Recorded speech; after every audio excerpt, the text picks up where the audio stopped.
The tragedy of historical, and modern, misrepresentations of the basic setup of Christianity.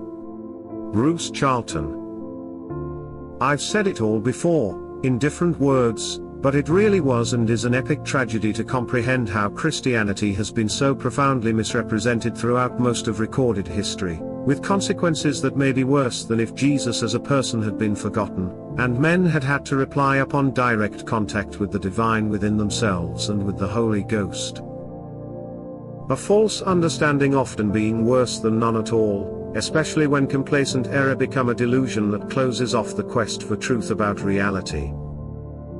Of course, there are multiple ways in which the basis of Jesus' work and our salvation have been twisted and inverted, but perhaps the worst is that which regards salvation and something earned by our behavior in this world, and of God as a judge of our performance in this task. God, our loving heavenly parent, cast in the role of a heartless, remorseless hanging judge addressing each man as a terrified villain, pleading for mercy. This was partly overturned by the clarity of the Reformation of recognizing salvation as a consequence of God's grace for an individual directly, not as something earned or requiring intermediary or intercession. Yet this insight was twisted and inverted by resurgent background assumptions of man's core depravity and spiritual helplessness, which negated the fact and necessity of man's freedom in the matter of salvation.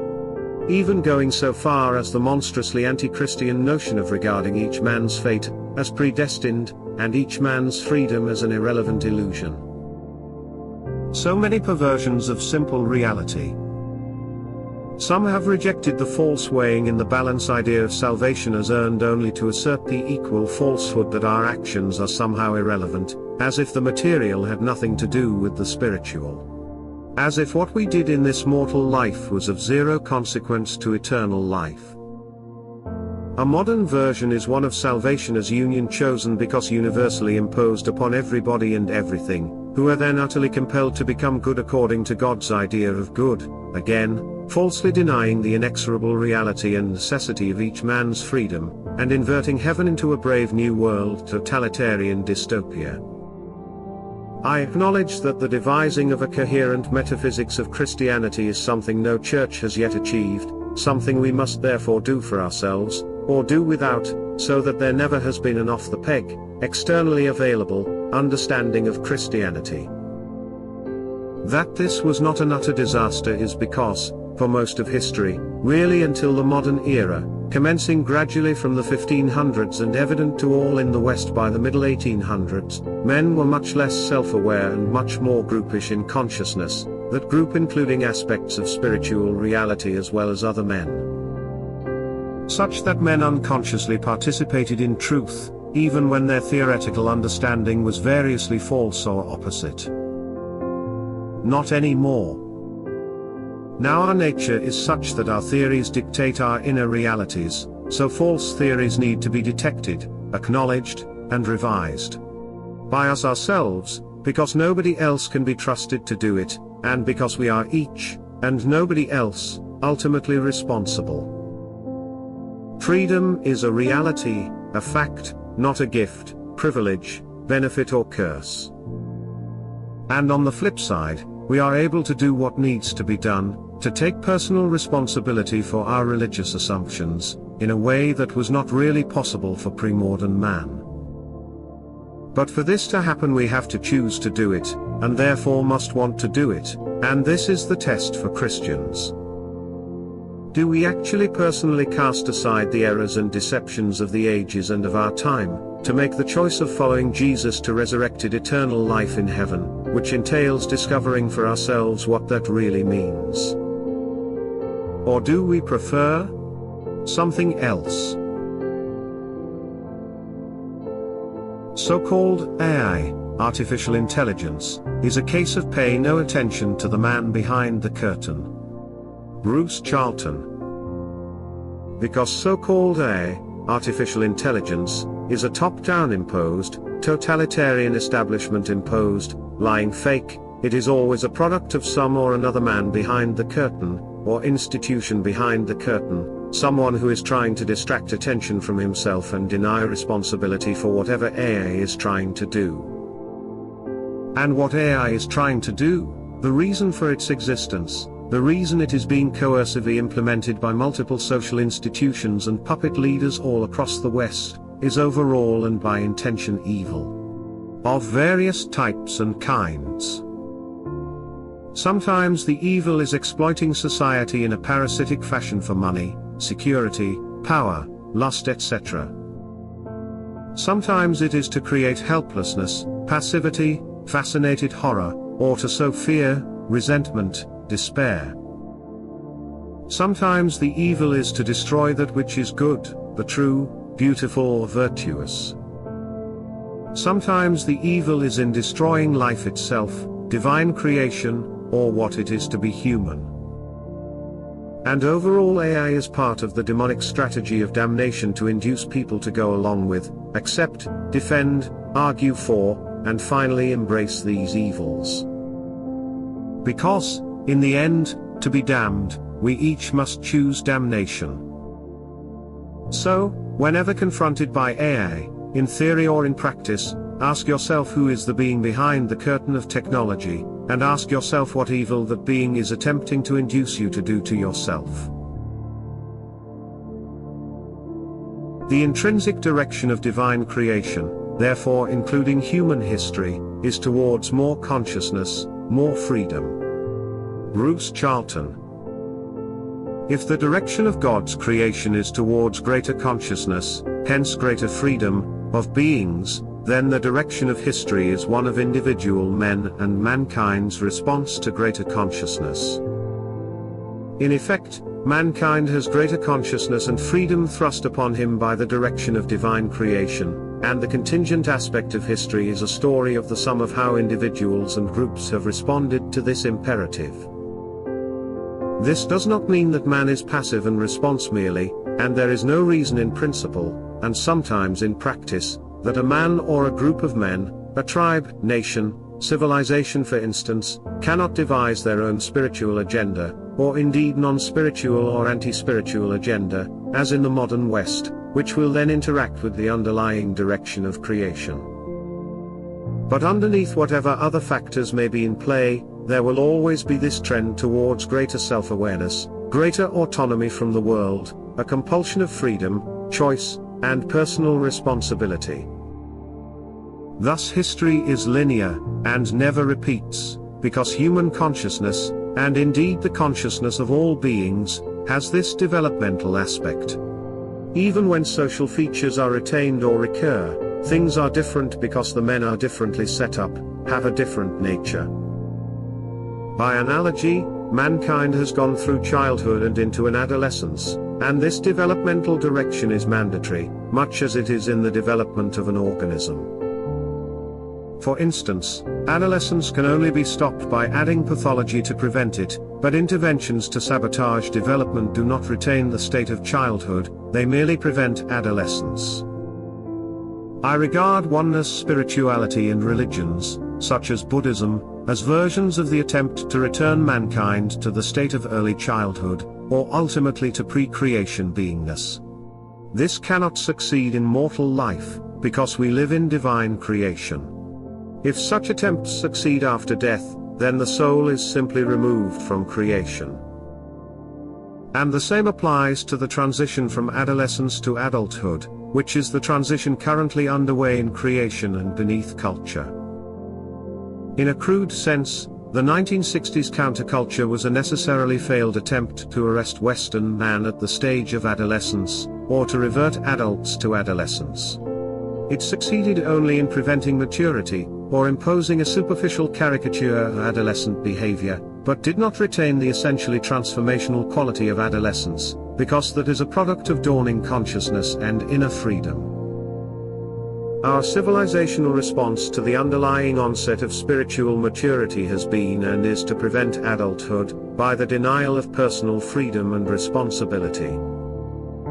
But this sabotaging of spiritual development does not keep mankind in a state of adolescence, it leads to a pathological form of maturity, symptoms of which we see all around us.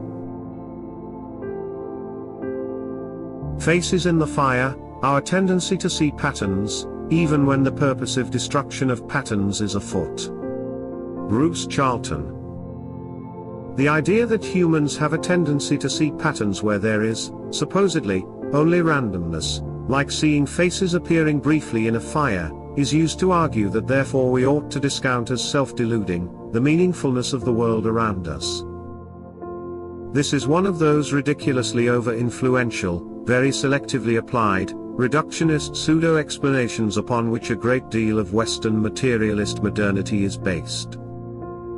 The argument is also used, selectively, to rubbish any attempt to unravel and expose the evil-motivated lies and manipulations of the ruling classes, but it gets completely ignored when it comes to the vast and absurd, smoke and mirror, elaborations of mainstream ideology, such as the Birdemic, CO2 climate change or anti-racism.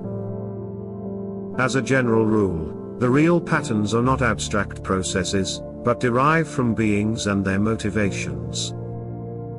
What we may call a pattern is therefore the consequence of the nature, desires, intentions etc. of living beings, including beings of various kinds, divine, human, animal, plant, mineral, spiritual, and so forth.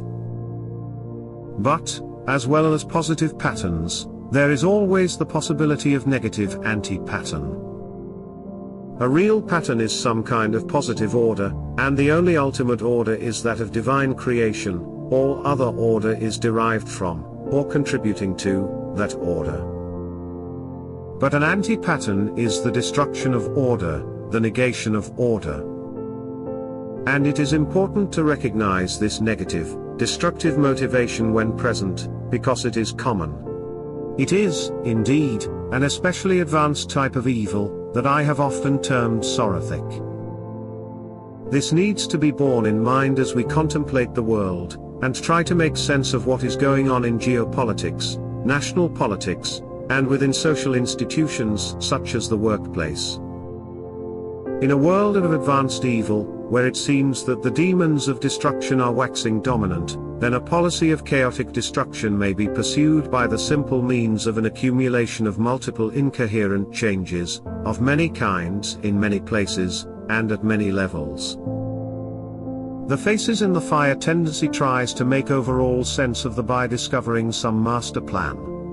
Or a clash of several master plans, or else an all-encompassing but non-purposing, non-explanation such as insanity or incompetence. Yet we ought to bear in mind that chaotic destruction is not always a byproduct, and negation may be a thing deliberately pursued. In which case, pattern-making explanations of lesser wickednesses, such selfish master plans as pursuit of money, power, fame etc. and their interactions, can serve as a convenient disguise or excuse, for what is actually the most advanced form of evil. This discernment, this recognition of negative destructive, sorothic, evil, will only be possible if we allow for its possibility. Note added. Self-conscious purposive destructive evil is rare and evanescent among humans, because it tends rapidly to lead to self-destruction. Sorothic evil in this world is best understood as a purpose of the ruling demonic spirits, who are themselves immune to material destruction, while benefiting from it in the short term. We can imagine that the sorothic demon's modus operandi is usually to set different selfish and exploitative motivations, of individuals and groupings, against each other, with mutually destructive intent. Also to encourage, and indeed spiritually feed upon, the spiteful, hating, resentment-driven, and despairing destructive motivations of the humans involved. In sum, it is the net effect that is destructive of pattern, of order, and ultimately destructive of divine creation. And this applies even when there are indeed patterns to the individual component motivations among men and groups, that leading to overall destructiveness. There may be faces in the fire, but the fire itself is an agent of destruction. Groups of people, for example a particular sex, religion, empire, nation, ethnicity, or social class, are never the root of the problem. Bruce Charlton.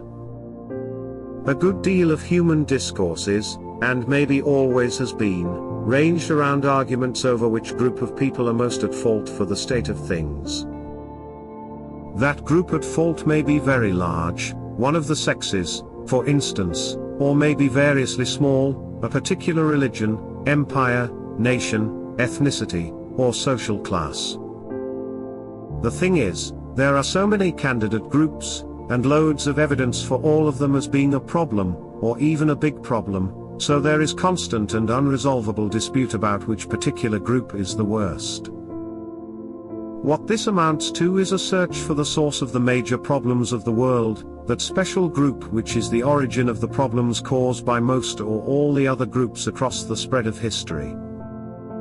The point of this search for the origin is the hope that when the source is known, then a solution will become possible. If the big problem can be located, then maybe it can be isolated, and its threat eliminated. So alluring is this prospect, that the project to discover the root evil group continues, despite many generations of futility and failure, and no solid example of successful positive transformation consequent upon elimination of a particular group.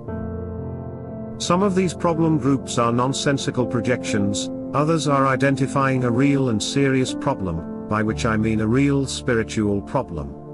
It is a major aspect of the extremity of spiritual evil in these times that large groups have been, and are being, made evil by the sin of resentment.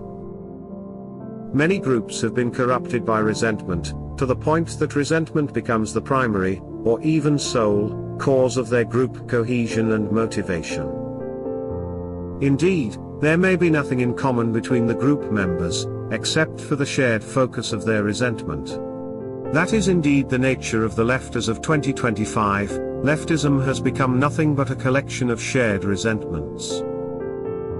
And, once a resentment-based group has been created, then there is the further spiritual problem that it leads not just to countermeasures, but to counter-resentment, such that a resentment-fueled group leads to the development of another group who resent the resenters. And thus the problem compounds, and the search for an original group source of the problem, and a remedy, instead spirals into a maelstrom of increasing mutual resentment. Why does this happen, and why does it happen so much here and now? It happens because ultimately humans are being manipulated by demons, because a world of humans that cohere by resentment is one that spiritually benefits only the satanic strategy of human damnation, no matter what the temporary, material outcome of intergroup conflict might be.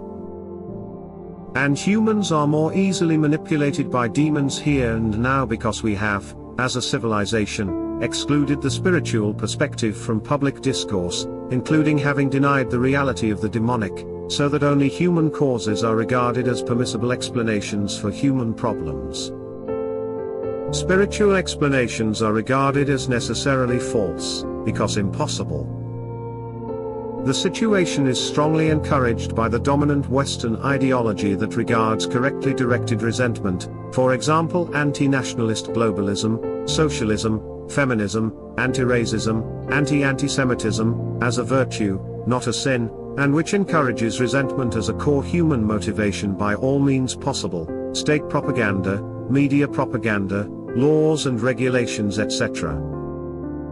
Resentment is therefore a besetting sin of this era and place, because it is a sin that has been culturally inverted into a virtue. Christians absolutely need to break out of this demonic cycle of group resentment, on the basis that it is spiritual poison. As I've often said before, the reasons Christians are commanded to forgive in all situation is a spiritual, not practical, imperative, rooted in the fact that the opposite of forgiveness is the sin of resentment. Forgiveness is not about the evils of other person, or the other group, no matter how very evil these may be, it is instead about an evil in ourselves. We forgive sins in order that we ourselves do not fall into resentment. Plus, examples of this abound on the secular right, i.e. the group of anti-mainstream left political activists and commenters, which group includes plenty of self-identified Christians whose deepest and most compulsive interest is this worldly, hedonic, and material. So we get those whose obsessive focus of discussion and argument is, manosphere, anti-feminism, anti-anti-racism, anti-anti-anti-Semitism, and so forth. As with the mainstream left, this broad grouping of alt-right/neo-reactionaries etc. has no net positive spiritual motivation, and is united only by their resentments. Further note, if you shake free of the past few weeks of gleeful euphoria of the secular right at the stated intentions/actions of the new US President's administration, you will observe a great surge of increased resentment, gleeful spite, schadenfreude, and nothing at all in the way of a positive spiritual program. This may be natural for people to behave like this, but it sure ain't Christian thus gratuitously and publicly to celebrate one's own sin. Optimism and the ideology of progress, the Achilles heel of Western civilization. Bruce Charlton.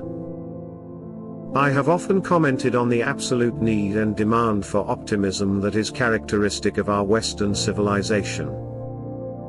So much so, that many Western Christians have come to identify here and now, this worldly optimism with the virtue of hope, which ought to come from faith and trust in God and the salvation of Jesus Christ, that happens beyond death. So much so, that too many Western Christians refuse even to entertain pessimistic socio-political analyses, because for them pessimism about the future leads them to despair, which they rightly recognize as a sin. Their mistake is to suppose that the fault lies in the pessimism, rather than their own this worldliness, their absolute demand to feel optimism. I will argue here that the ideology of progress, and the dependence on psychological optimism, are an Achilles heel of Western civilization, which both explains and predicts the decline of real Christian faith, a faith that ought to be rooted in hope, not optimism. Historically, as the religion of Christianity waned, the ideology of progress waxed, so that the one replaced the other as the dominant worldview. The term religion ought to be reserved for religions with gods, spirits, another world etc. Secular, materialist, this worldly belief systems, such as nationalism, communism, and other species of leftism, should instead be termed ideologies. This emergence of a replacement for religion of progress was very evident, and much discussed, in the late 1800s and into the early decades of the 1900s, and it was so powerful a movement of thought that it hoovered up and assimilated mainstream church Christianity. It also led to the Theosophical Society-derived, Hindu and Buddhist-influenced, New Age spirituality of the past half-century or so. Such a replacement of spiritual, otherworldly, religion by this worldly and materialist ideology, seems in retrospect, almost inevitable, given the socio-political necessity for providing people in the Western nations with some sense of purpose and a basis for organization. This progressive expectation, this optimistic expectation, affected all the major Christian churches and denominations, especially those that saw, for some decades, at least, church growth, such as evangelicals both Protestant and Catholic, Pentecostals, Charismatics, Mormons. All were institutionally optimistic about continued expansion in numbers, growth in resources, outcomes of success that would be materially measurable. All looked towards some approaching this worldly triumph, and socio-cultural dominance, or even takeover. Even that characteristic modern Western spiritual form called New Age, incorporated optimistic progressivism into its belief in reincarnation. Contrary to historical conceptualizations of reincarnation, New Age reincarnation provides grounds for optimism, being seen as an almost inevitable process of learning, and consequent incremental increase in spiritual stature, with spiritual progress accumulating across many incarnations. New Age karma will be the cause of this incarnation constraints, and we may suffer setbacks from bad choices or bad luck in our present life, but New Age karma is essentially an optimistic process, building towards higher spiritual status. So, there are psychological, and consequently sociological, advantages to the modern spiritual ideology of optimistic progressivism. These include 1. An expectation of change, therefore novelty and variety of life.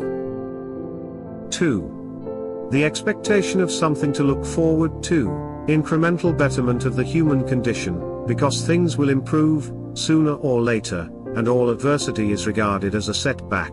For example, the notion of what does not kill me, will make me stronger. 3. Provision of a sense of historical direction, and therefore a basis organizing principle for one's life, and society. 4. A belief that this will happen. That is, the implied, if not explicit, idea of historical inevitability, so that progress is something that happens to us, is imposed upon us, and all we need do is respond accordingly, operating like a wave of positive change that we can surf into the future. However, there are, as is now evident, deep, inevitable, and ultimately fatal, problems with the ideology of progress, and a life built upon optimism. One is that by conflating Christian hope with optimism about this world, Christians become vulnerable to despair when their life in this world gets worse, and despair is something they are, rightly, told is a sin. Therefore, to avoid a despair which is actually a consequence of their secular and this worldly ideology, such Christians refuse to be realistically pessimistic under any circumstances, for example deny the past reality and probable continuation of terminal decline in Christianity, and their church.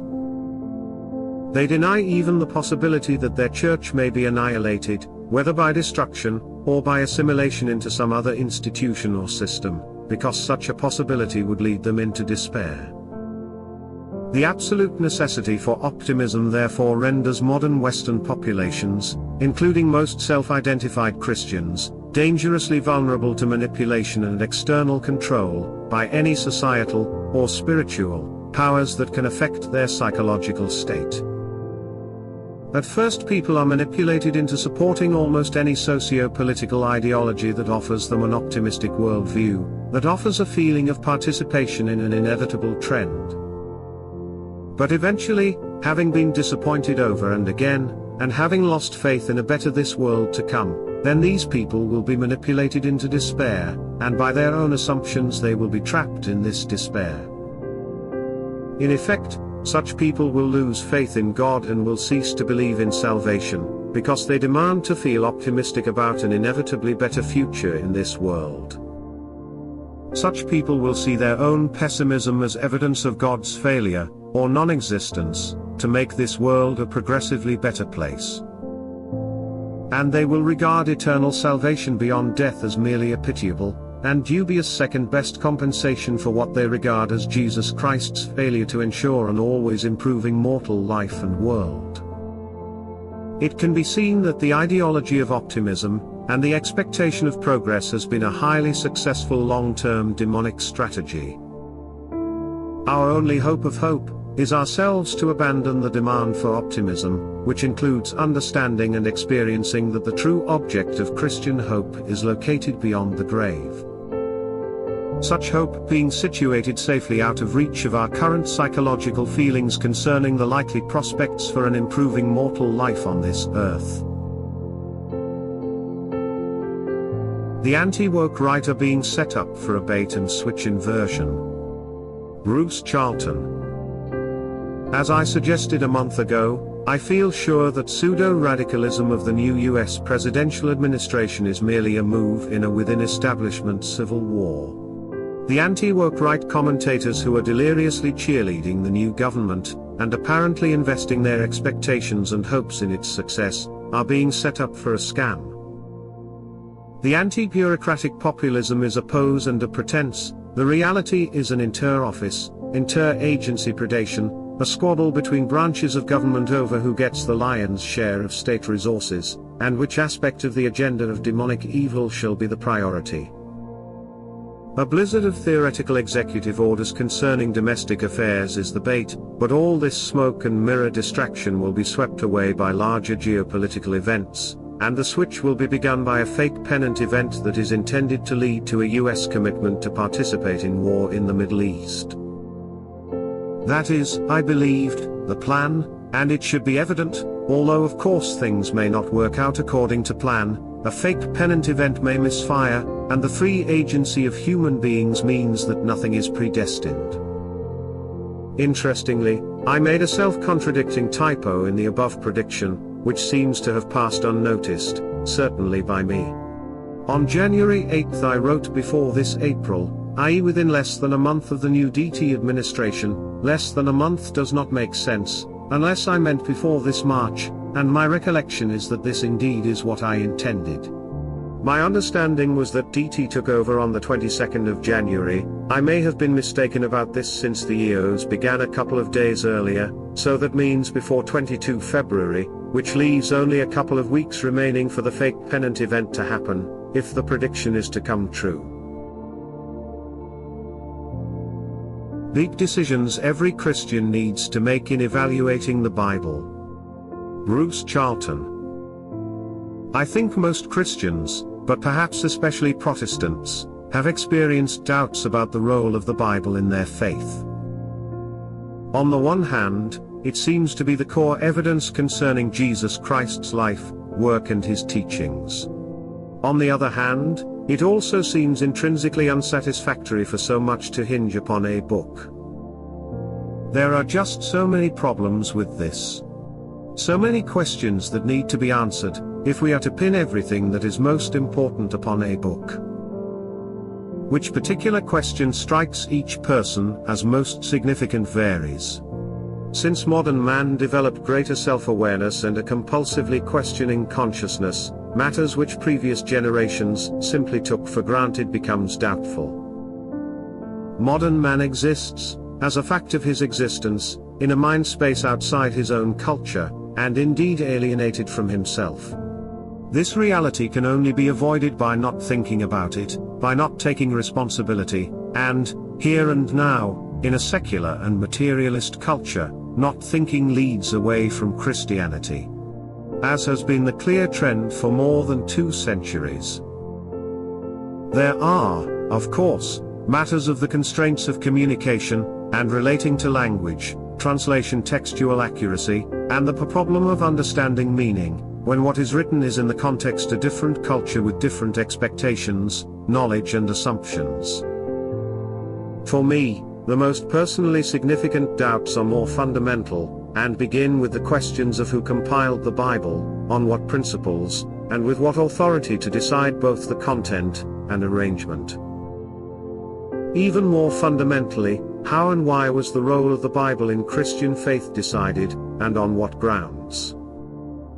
My point is neither to assert that doubts about the Bible need to be fatal, nor to provide pseudo-objective answers to the multiplicity of problems, but instead to emphasize that the whole question of the Bible inevitably and unavoidably leads back to each individual person, you and me, making assumptions. We can choose to take our assumptions from external sources, but which external source, and which grounds for choice we find compelling, will itself entail assumptions. Personal assumptions are inescapable in both the aspects of being personal and being an assumption, hence a choice, although this reality can be, and often is, denied. The Bible does not make a Christian, rather the Christian makes the Bible, or rather a Bible. His Bible is another man's Bible to very widely variable degrees, and in many various ways. Indeed, the Bible is optional to Christian faith. A man might follow Christ to resurrected eternal life without knowing the Bible, or this might be a choice. For me, all of this means that there is no objective basis for the Bible, and its usage and value are ultimately rooted in personal faith. And what doubts apply to the Bible, and the necessity for personal assumptions, applies, mutatis mutandis, to each and all of the sources of Christian knowledge, including the self-identified Christian churches, theology and philosophy, and such academic disciplines as history. In the end, I think we reach the conclusion that the Bible cannot be the basis of Christian faith, unless, and only in such ways as, we have personally assumed, and thereby made it such. It seems obvious to me that God the Creator and our loving Father would not have made a world for His children that depended upon each and every one of them having access to a particular book, and reaching a true understanding of that book. Neither would God have made a world in which salvation depended upon the intermediary of a particular church. The implication I find inescapable is that the bottom line of Christian faith cannot be anything external, but can and must be something that is some combination of that which is innate to every man, and that which happens directly and unmediated between man and God. Of course, this conviction renders the socio-political aspects of traditional Christianity untenable, which is the reason why so few will accept the obvious. I mean, most Christians are primarily and essentially interested and motivated by the socio-political possibilities of the religion. Order and chaos. William Wildblood. I know someone who lives in a state of chaos with nothing put away or even thrown away, and stuff scattered everywhere. She claims this is the sign of a creative person. I know someone else who is obsessive about order and must have everything in its proper place. It causes him actual discomfort to experience mess and untidiness, and if something no longer serves its purpose, he will throw it out. He thinks disorder is the sign of a disorganized and therefore unproductive mind. Unfortunately, they are husband and wife, but then marriage is often an arena for learning needed lessons. Order and chaos are inseparable companions, partly because each implies the existence of the other but also because creation requires both. Order, which is what creation works towards establishing, can only be built out of chaos using the word in its literal sense of disorganized matter.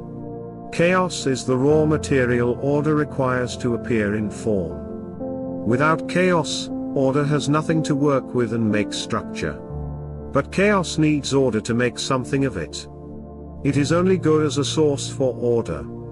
Left to itself without order to inform it, it is a negative. Therefore, the wife in the example above is wrong. Chaos as disorder is just chaotic. But the husband is also wrong because his excessive order leaves no room for development and growth. It is a sterile thing.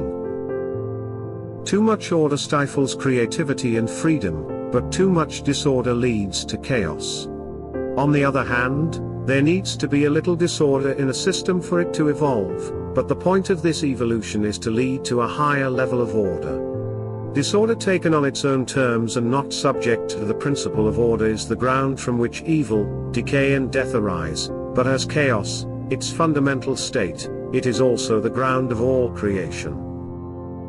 In the beginning, God created the heavens and the earth. Now the earth was formless and empty, darkness was over the surface of the deep, and the Spirit of God was hovering over the waters. Chaos is the formless and empty earth from which the Spirit of God forms all creation. It is the deep, the waters and the feminine principle which needs the masculine principle to organize it into order. By the same token, the masculine principle needs the feminine principle to bring to life and outer reality the unmanifested idea. Strangely imperceptible destruction. Francis Berger. Are people truly aware of the vast and ever-widening chasm between the financial economy and the real economy? On the one side, we have veritable tidal waves of money sloshing all about the world, driving markets to or close to all-time highs and inflating asset bubbles of every flavor and variety. On the other side, we have wage stagnation, loss of purchasing power, rising prices on the staples of life, and crushing household debt burdens, all of which are leading to perceptible declines in the overall standard of living for most common people. Yet the same common people appear more optimistic about their current situations and prospects than they have in years. I don't know about you, but I find that strange. Perhaps it has something to do with the perceptibility of our current, ongoing crash.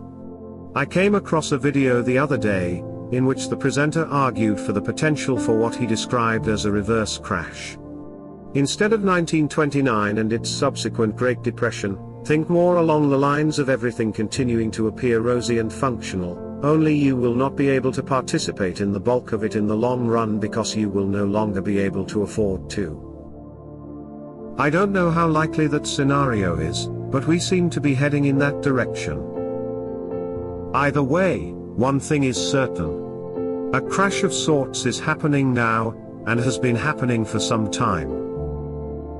It's strange how so few seem to notice. Has the world become better or worse since the time of Jesus? Bruce Charlton. Has the world become better or worse since the time of Jesus? The question is worth raising because people have believed and said both. Some people assume that Jesus made the world better, and that things were improved by the life, death, resurrection of Jesus. They assume especially that Christian societies are better than not Christian societies, so that the conversion of more people, the Roman Empire, and many nations, to the Christian religion, led to an improvement within those societies, and consequently, probably, the world. Other people, apparently especially in medieval times, regarded the time of Jesus Christ as the source of once for all revelation, and an unique spiritual impulse, so that the further away in time the world went from the ascension of Jesus, the more the world declined, the worse the world became. Until eventually the world would become so evil that this would lead to the end times, and the second coming, judgment day, etc. It seems that there is no objective way of resolving such questions, because there are no agreed criteria for quantifying and summating the goodness of the world, such that we could measure and compare whether the world at one time is overall better or worse than another. When goodness was equated with obedience to a particular church, then it seemed possible to measure, in the sense that the size and power of that church, and the devoutness of its members, was in principle quantifiable. But such an equation now seems untrue. It is recognized that churches may be wealthy and populous while becoming increasingly corrupted, and that devout people who obey their church's rules, may well be unchristian, or anti-Christian in their motivation. More deeply, there is the matter of whether the work of Jesus Christ, what he did, how he changed the cosmos, had anything directly to do with the spiritual state of large numbers of people in the world.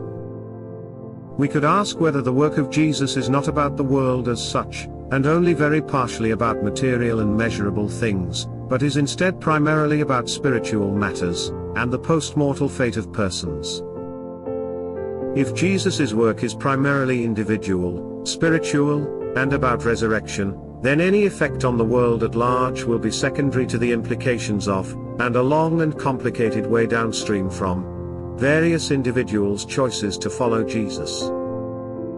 Perhaps the proper question is to ask whether Jesus' work was, in its essence, of this world, or not of this world. Why can't our life have a magical or transcendent quality at all times? Bruce Charlton. It seems like, even when life is going well, we cannot experience it at the best and highest level on demand. We sometimes experience the romance of this life, a magical moment, or even magical hours and days, but this state does not become continuous, nor can we have this magic whenever we want it, nor even when we may feel we most need it. There are always mundane periods, and these may be normal. There is of course suffering, illness, aging, and the prospect of death all around and about. But even when we are not immediately affected by such things, life may be experienced as mundane, that is dull, everyday, trivial, niggling. Just stuff that happens. And sometimes, ofttimes, we cannot snap ourselves out of this, nor can we do anything that genuinely works in attaining that magical and romantic state we may desire or even crave. The question is whether this inability of ours is something that might in principle be overcome. The question is whether or not it is theoretically possible that life at its best could become everyday life. Whether and or when we feel most trapped in everyday life, almost in need of elevation and enchantment, we could learn how to rise from that dull situation to live life at its best, again. I think we tend to go one way or another, and end up claiming something that is untrue or impossible. Mainstream secular materialism has it that this life is really mundane, and that the romantic and magical is illusory, a temporary subjective aberration merely, and this is also the view of oneness spiritualities, such as Western Buddhism.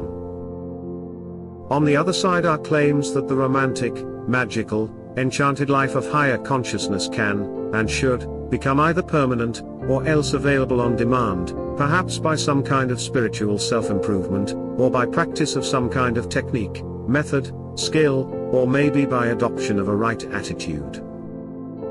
But the basic idea is that this life in this world could and should become a paradise. For me, neither of these one-sided extremes are valid. It is an evil form of despair to assume that the bad things in life are real and the good experiences are illusory. Yet, there is nothing solid, just wishful thinking and unsubstantiated claims and rumors, to indicate that it is possible to live a magical life at all times or on demand. Nobody ever seems to have done it. Christianity is the only form of understanding that I know, which takes both sides into account, both the reality of the romantic, and the inevitability of the mundane, and which goes beyond them.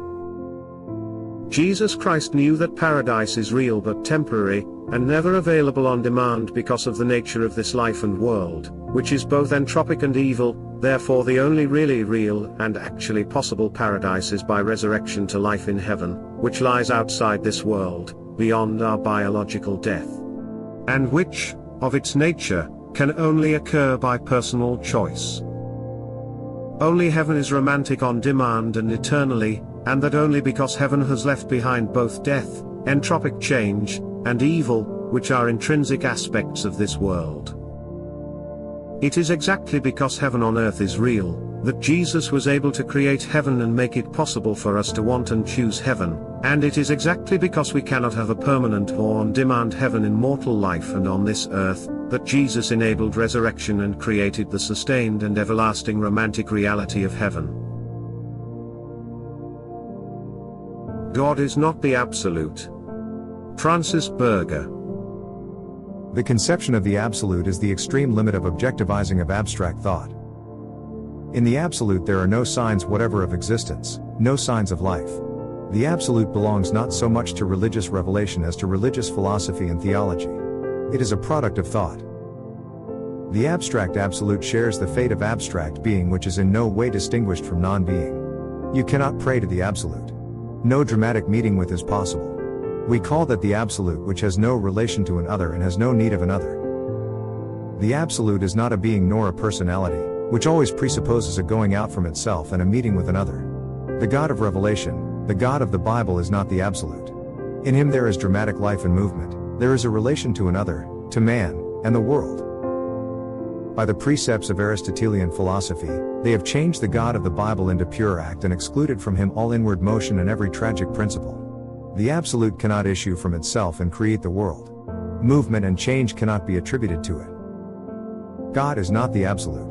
God is relative to creation, to the world, and to man, and with him takes place the drama of freedom and love. Nikolai Berdyaev, Slavery and Freedom. Antichrist Phenomena, an Eastern Orthodox Perspective from Metropolitan Agafangel. Bruce Charlton. Who will be the Antichrist? By Metropolitan Agafangel, 25th of January 2025. The Antichrist will be accepted first by those who are waiting for him, under one form or another and for one reason or another. There are many such people who are waiting, but they all wait differently. The question is where, in what way, does the Antichrist appear before gaining power over the whole world? For atheists, the Antichrist may be a leader capable of bringing order to the whole world. He can begin his activity as the president of any country or, even, a superpower, say, the United States. He can begin with any high position, at least, even with the Secretary General of the Communist Party of China. The General Secretaries of the CPSU still dream of world domination. In the USSR, Stalin was an exemplary predecessor of the Antichrist. Although he didn't succeed in taking over the whole world, he did get a sixth of the earth. Thus, the first period of the appearance of the Antichrist will be his coming to power in some significant and known field, political, social, or religious. Having ascended to one of the peaks of diverse earthly power and, according to legend, having participated in the construction of the Jerusalem temple, the second period of the Antichrist's activity will begin. This outstanding, talented, charming and intelligent man will begin to expand his power and unite in himself the key powers of authority, that is, to seize power over the entire world and in all areas. Ideally, the Antichrist will unite in himself the expectations of the coming of someone great for all peoples and religions. This is how Satan will be allowed to act. The Antichrist will come when a type of the Soviet communist system will be established throughout the earth, defined as democracy, but in reality, dictatorship and total slavery, physical, electronic and spiritual. This new order will be led by the finally united secret world government, referred to as the scriptures as the gates of hell, which, led by the Antichrist, will fight the Church of Christ, Mount 16.18, that is, the last remnant of genuine faith on earth.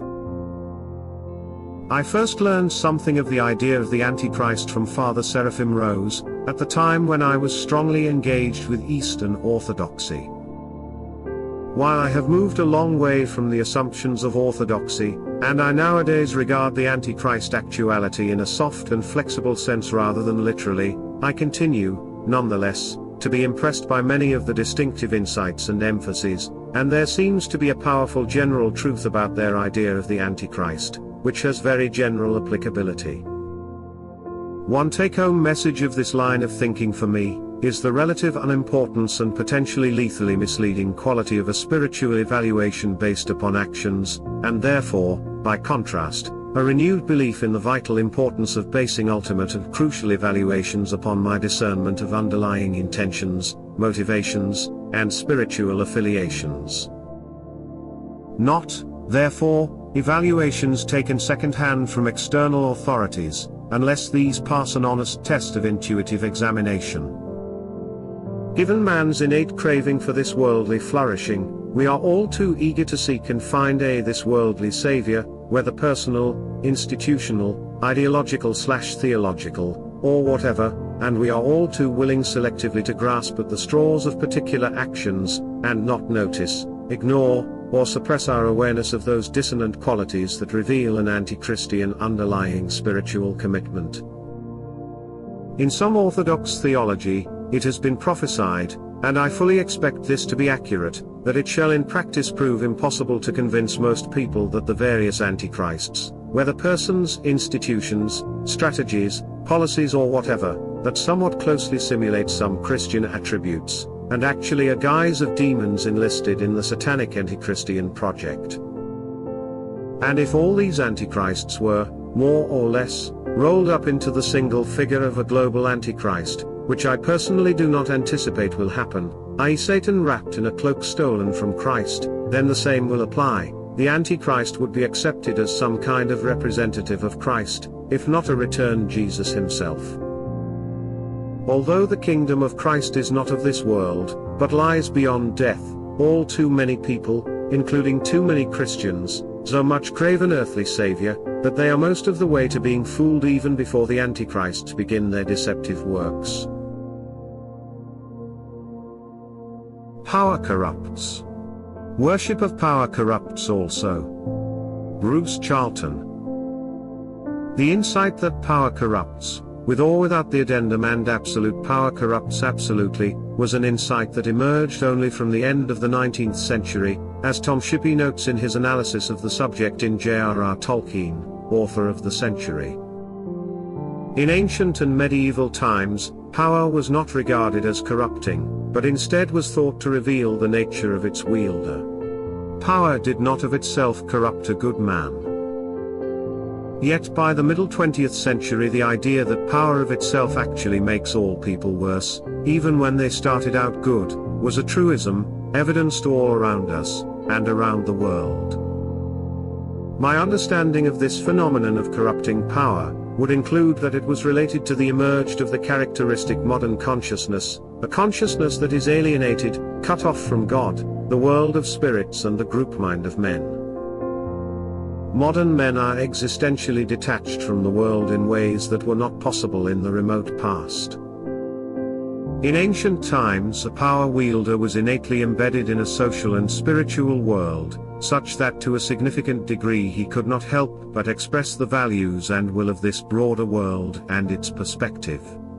In other words, ancient man was not a detached being, therefore responsibility for his power was always somewhat dispersed, and power was, spontaneously, unconsciously, wielded in a groupish way.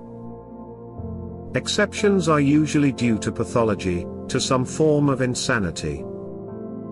Only in more modern times, and gradually, has power been able to interact untrammeled with the self-centered and selfish nature of a power wielder. The corruption of power operates as a kind of feedback loop, within the alienated self. A further development has been the way in which power became embedded in bureaucracy, in the system, so that it is seldom very clear to what extent a leader actually has power. People typically are only given power when they are regarded as being the kind of person who will do what they are told, and those who do not obey, are rapidly got rid of, so that many apparently powerful people feel themselves to be, and indeed seem to be, almost helpless in the face of constraints of a systemic nature. If, as many people say, the US president is the most powerful person in the world, then the world has recently seen a situation in which the US president was known and acknowledged to be mentally incapable of wielding power, and yet things carried on much the same. This suggests that when an individual is said by official sources to be wielding power and making decisions, then it is probable that this is untrue. It is an expedient illusion propagated to the public, perhaps in order to conceal who, or what, it is that is really making the decisions and deciding the strategy. This may be done for various reasons, including evasion of responsibility, or making effective resistance to power more difficult. But another reason for pretending some person has power, is that an image of the powerful individual tends to induce a worship of power in many people. George Orwell was very sensitive, perhaps oversensitive, to this. Writing in the 1930s and 40s, he saw this worship of power as a common attribute of the intelligentsia, of academics, functionaries, authors, artists, commentaries, journalists, etc.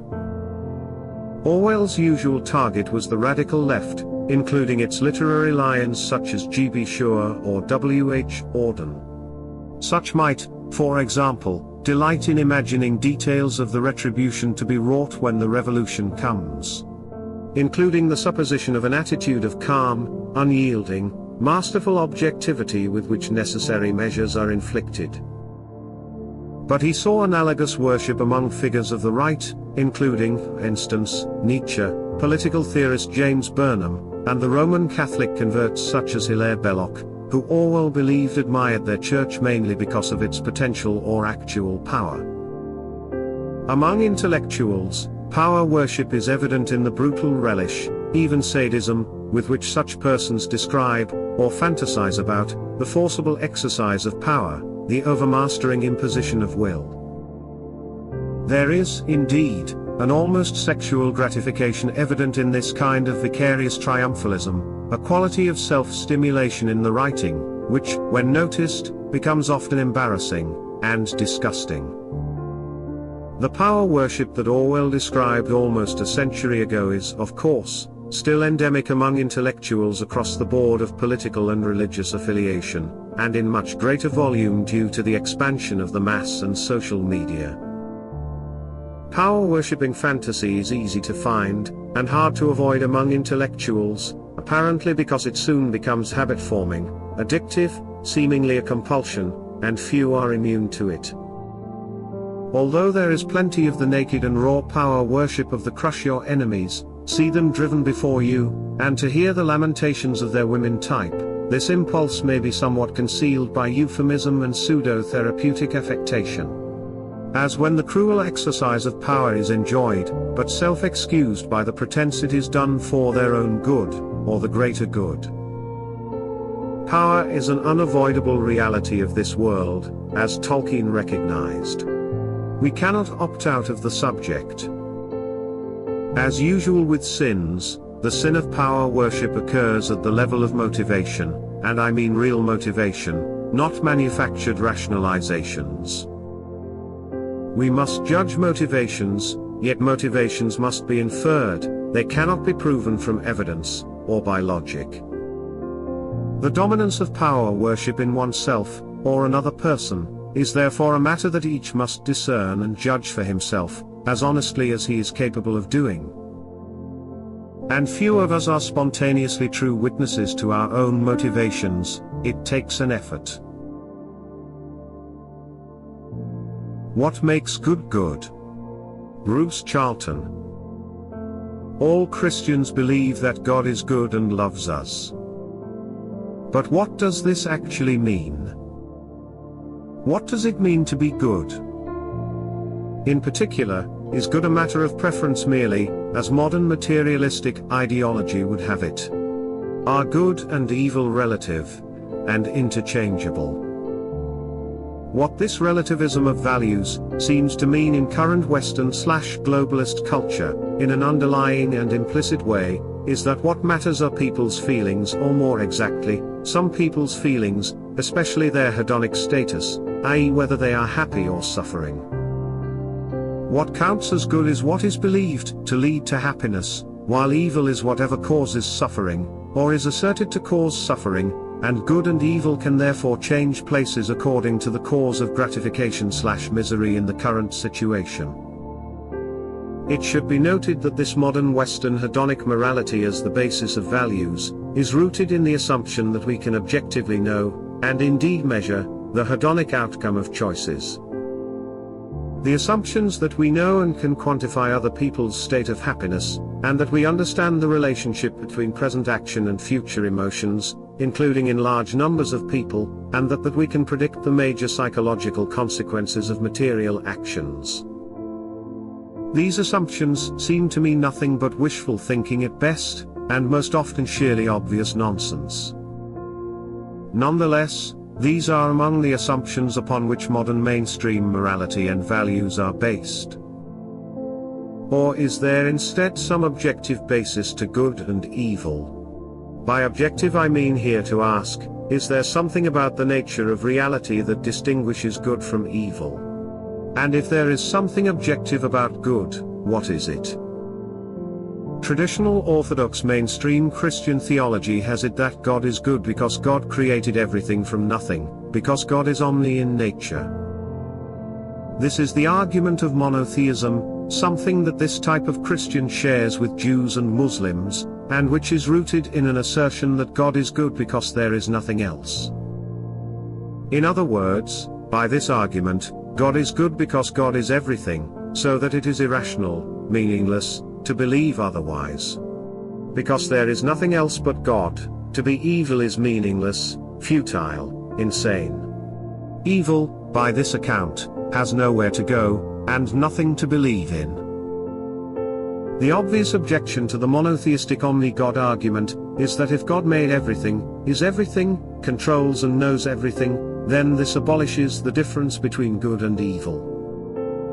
The trad Orthodox definition of evil is more a matter of good is God than God is good, because, by this account, there is ultimately nothing except God and that which is wholly made by God, and God has been defined as good. Apparent differences between good and evil can therefore only be illusory, or temporary. But, even then, it is unclear why God should make or allow such illusions. Indeed, it is unclear why the omni-God should do anything at all, since everything that has happened, is happening, or could happen, is all God himself and his own 100% God-made creation. Creation seems to change nothing essential, to have no purpose or direction, because everything always was/is/will be. Therefore, if we regard good as relativistic, we just get a kind of this worldly hedonic therapy, in which anything and everything is justified by assertions that it will make people happier, or less miserable. Or else, by trying to make goodness identical with an omni-God, by asserting that all is God and God is good, we end up actually abolishing the distinction between good and evil. Anyone evil is then insane by his opposition to the only actual reality. Yet even this statement does not stand, because God must have made that person the way he is, i.e. insane. The omni-mono-God philosophy explains nothing because it explains everything. And such a conception of God seems especially antagonistic to Christianity, which must surely have an essential place for the divine man Jesus Christ, and his doings at some point in history, and for the necessity of, in some meaning, following Jesus. For a Christian, Jesus must make a difference, and that difference must be deep, cosmic, temporally located, crucial. My own views on this subject have been expounded scores of times on this blog, but I will focus on the major objection to it. My understanding of good, if God is a being, or indeed two beings, loving heavenly parents, who found themselves among a multitude of other beings, and if this God began creating at some point in time, and if this creation is founded upon love.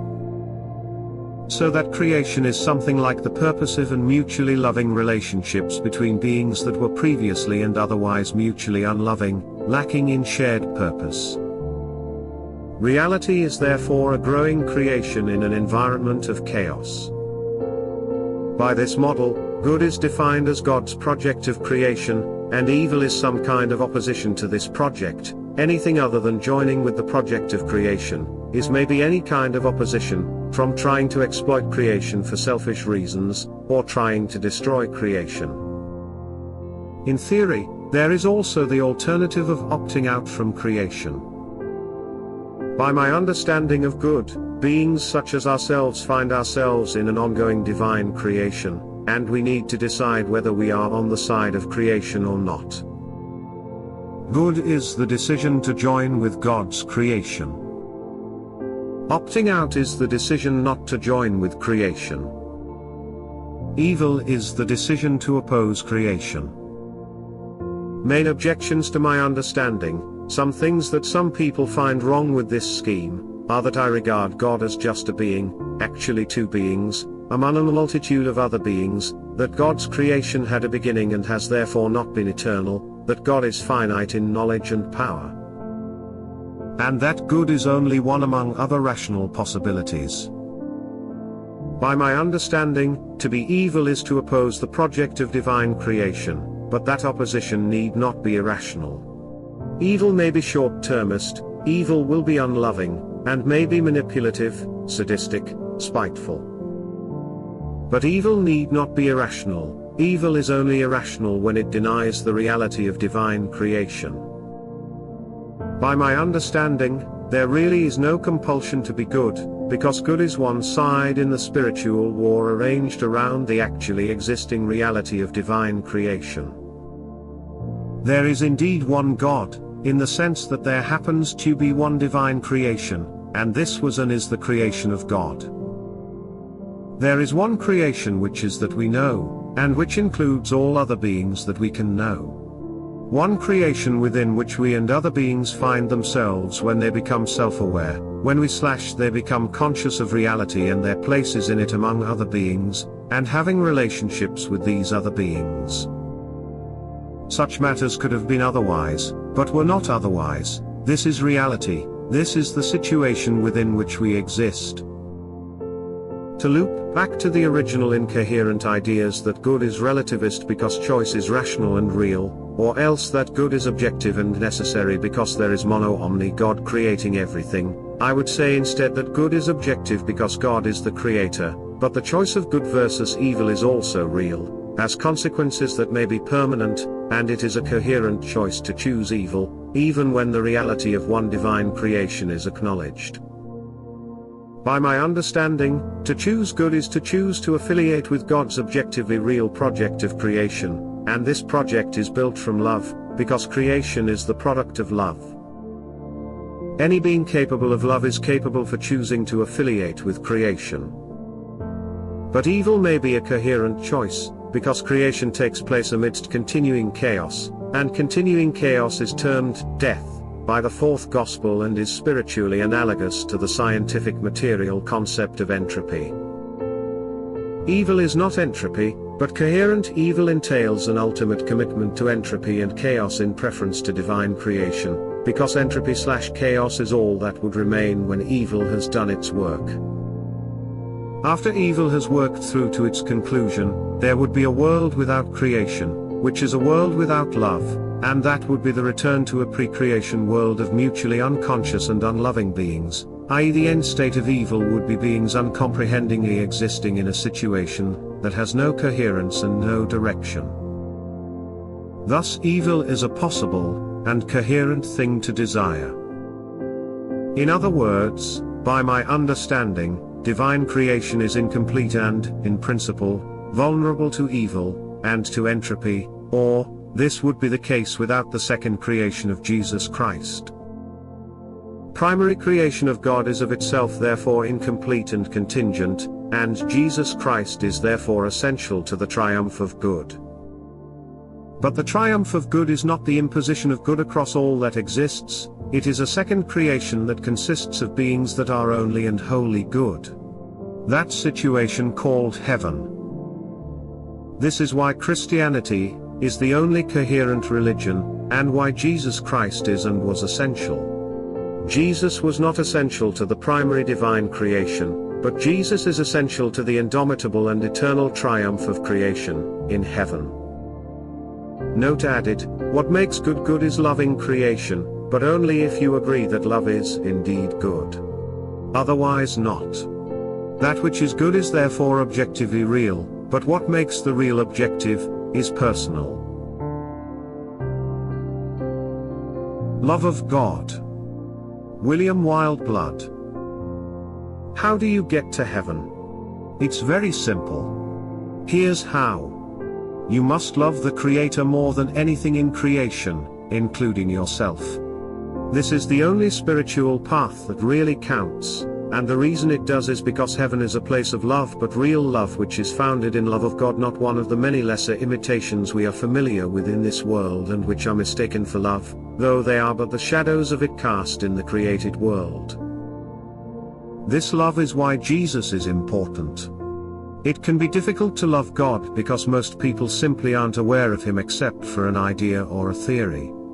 Now, you can love an idea in the sense of being passionate about it, but that is not what we are talking about.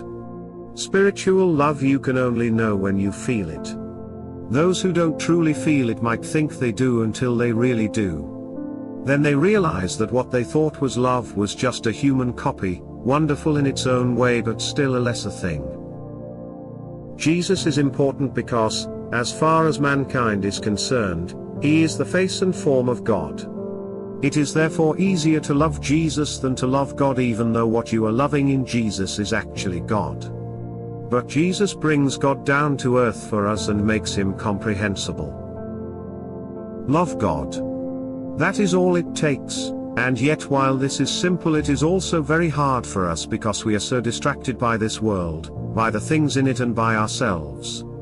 However, there are entry paths to this love which, while not being the proper love of God, help us to find Him and therefore to love Him. They are the love of truth, of beauty and of goodness. These are, as it were, the manifest forms of God, rather like Jesus, and for some people might be easier ways to begin to know God. They are necessary but not sufficient, for you must go beyond even these eventually to know the God, the person who lies behind them, as their living source. Because many people want the gifts of God without really loving Him, there are many spiritual paths, which have been invented to make up for this lack of love.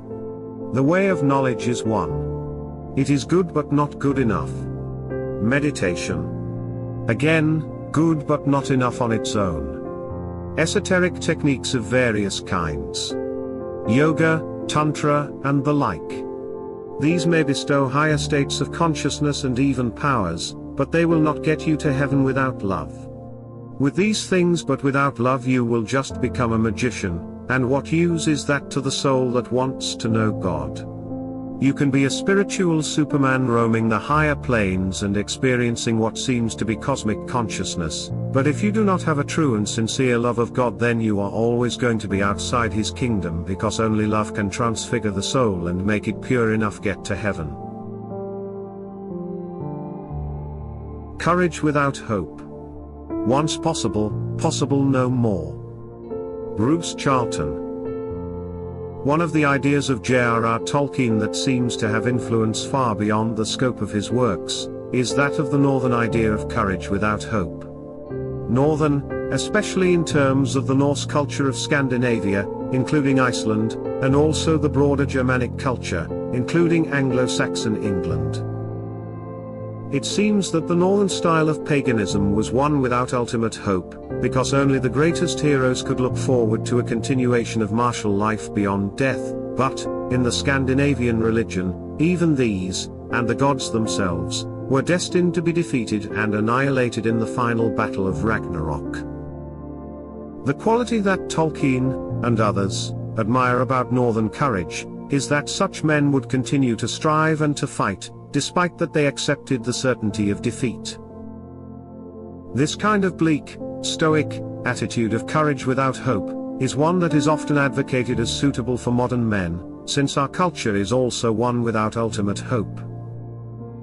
Indeed, moderns are without even the proximate possibility of a temporary persistence of life beyond death, as warriors training for that final, doomed to fail, battle.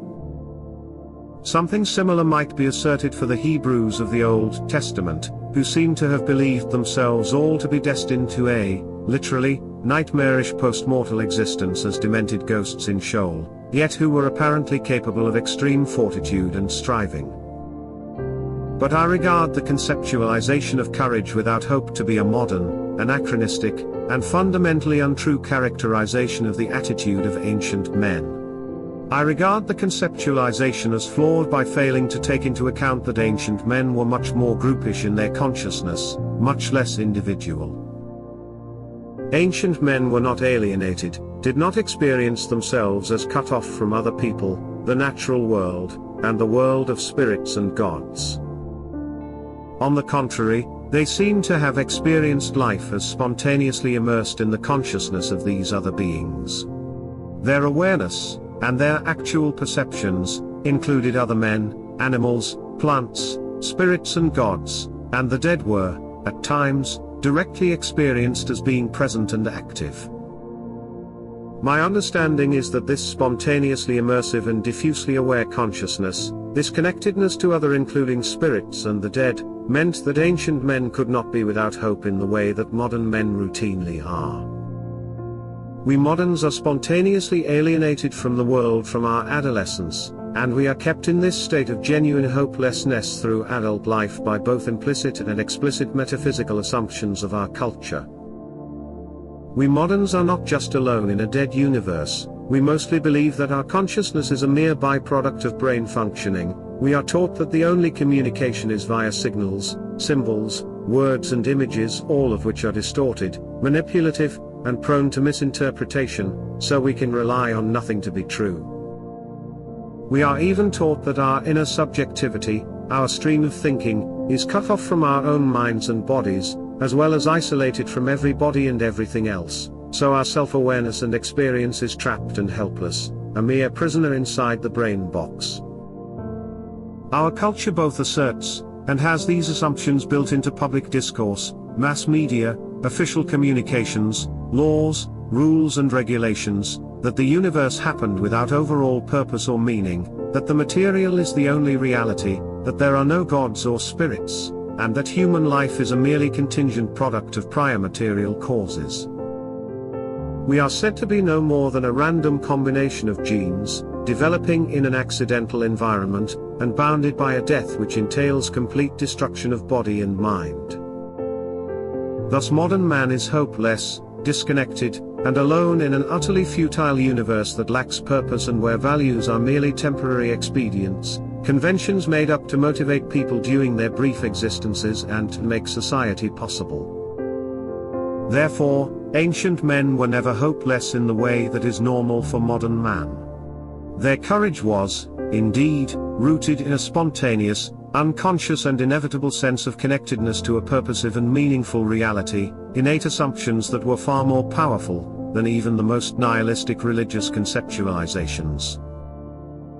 In modern men, as we see all around us, hopelessness leads inexorably to cowardice, because there is no reason at all for men to be courageous in the nihilistic world of Western culture. A being within God's creation, not a creature within God's being. Francis Berger. Traditional/conventional Christianity envisages man as a creature existing within God's being.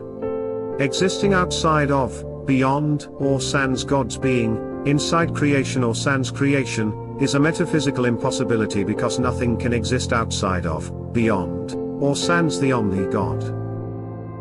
As a creature created from nothing, man's only state of being is the one omni-God provides via creation. No alternative is possible because omni-God is not merely a being but being itself, as Bishop Robert Barron, that impeccable master of discernment, and defender of the essentialness of mass, explains in the clip below.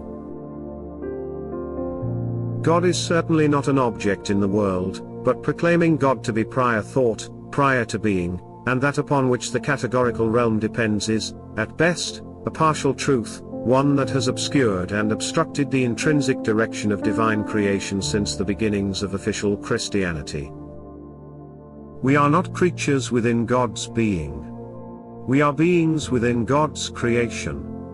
In this sense, God is prior to thought and being within creation but not prior to thought and being before or sans creation. Put another way, man is a being within creation, yet man was also a being prior to creation. The same applies to every other being in creation. The purpose, motive, and direction of creation is not the provision of being. Creatures possessed being before creation. Creation allows beings to work toward a greater mode or form of being in terms of expanded freedom, love, and creativity. Seen from this perspective, evil could be defined as the direct, willful, and prolonged opposition to the purpose, motive, and direction of creation, not a direct, willful, and prolonged opposition to being itself, which can only be conceptualized as God's being since no other mode of being is either accessible or possible. As beings within God's creation, we can choose to oppose creation, but we cannot oppose being because, in some form or other, we, as beings, will always be.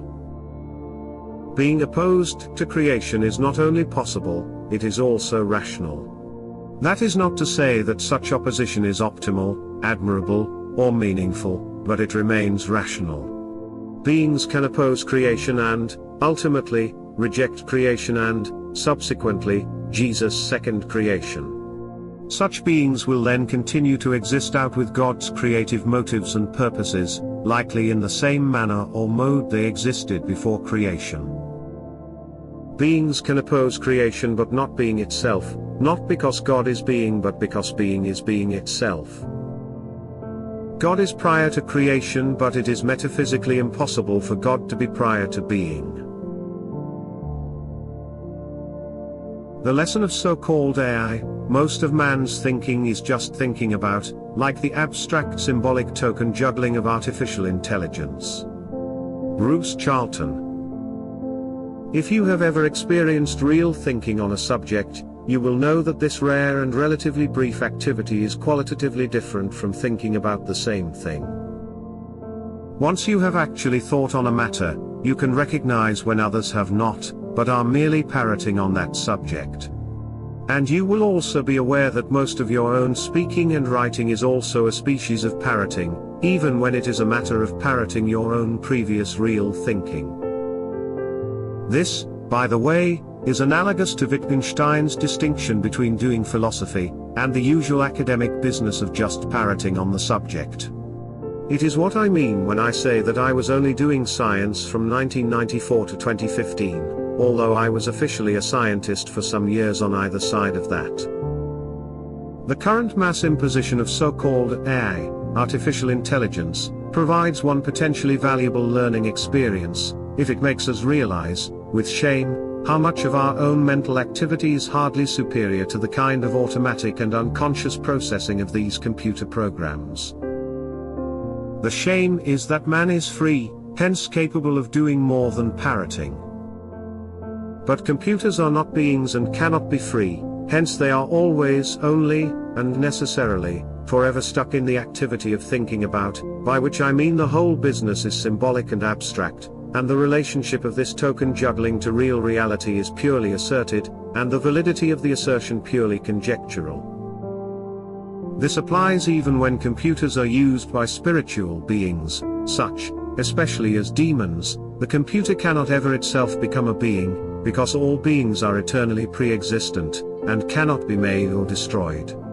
But a computer and its activities may be included within the scope of the spirit of a being, rather as, but in a material way, the water in our blood may be included in our own being. We can describe the business of thinking about in terms of tokens that represent things, concepts, etc., and the thinking about is the process of, for instance, selecting, extracting, extrapolating, combining, and arranging these tokens.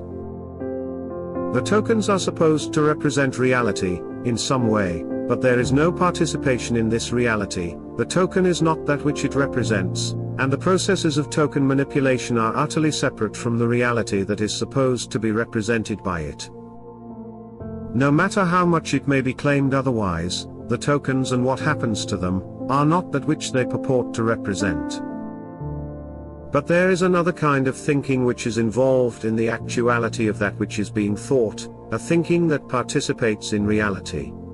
This is a matter I have tried to discuss in terms such as primary thinking, and direct knowing, and which is discussed in Rudolf Steiner's books Truth and Knowledge, and the Philosophy of Freedom.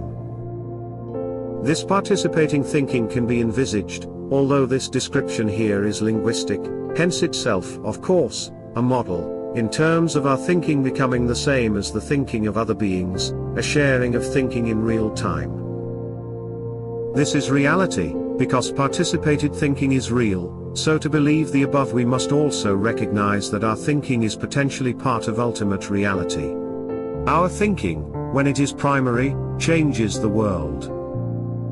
But many/most people nowadays assert that our human thinking is itself always and only a symbolic activity, that our thinking is just another instance of token juggling, and this elucidates why so many people are so completely confused by and about AI. They are confused because they have pre-decided that human thinking is exactly the same kind of abstract symbolic merely representative activity as computation. Then they can find no difference between thinking, and the stuff that AI programs are doing. Yet much/most of what we modern Westerners call thinking is indeed guilty as charged, merely symbolic, merely representative, merely pattern making with tokens. And perhaps more so now than ever before, because of our ideology that this must be what thinking is, that thinking cannot be otherwise, and to believe anything else is wishful thinking or delusional. Thereby, that non-participating, alienated, symbolic representative understanding of the world which led to, is encapsulated by, and is imposed upon men by the current so-called AI, becomes habitual, and indeed mandatory, in public discourse.